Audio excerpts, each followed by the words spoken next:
plus d'1 milliard d'habitants, parmi lesquels des dizaines de millions de citoyens fantômes. Des hommes et des femmes dont l'identité ne peut être vérifiée. Ici, la carte d'identité n'existe pas. Principal document pour la moitié de la population, cette carte de rationnement qui donne droit à 35 kilos de nourriture chaque mois.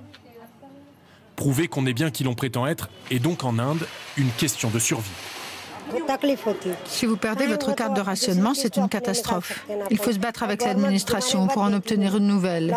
Et ça peut prendre des mois. Se nourrir, mais aussi toucher sa retraite, voter, ouvrir un compte en banque. Tout cela est aujourd'hui interdit aux millions d'Indiens qui sont de fait sans papier. Alors le gouvernement s'est lancé dans un chantier pharaonique.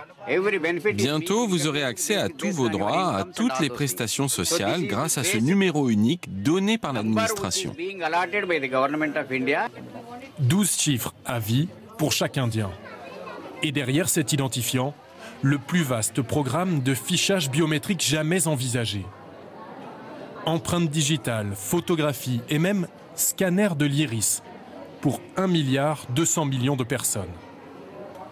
Un examen sous toutes les coutures de l'ensemble de la population indienne. Avec ce numéro, je pourrais obtenir un passeport et voyager, ou même postuler afin d'obtenir une bourse pour mes études. Pour compiler et sécuriser ces données extrêmement sensibles, l'Inde a fait appel à une entreprise française.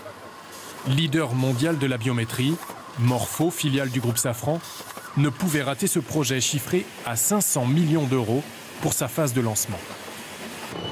Un futur qui inquiète aussi certains défenseurs des libertés publiques. Car pour la première fois, un seul numéro donnera accès à toutes les bases de données disponibles sur un individu. Celles de la police, des banques ou encore des hôpitaux. Aujourd'hui, on est déjà fiché, bien sûr, mais on l'est par 20 organismes différents. Il n'y a pas une base de données qui centralise tout. Il y a beaucoup de petits Big Brother en Inde. Là, ce sera un seul grand Big Brother qui va vous surveiller.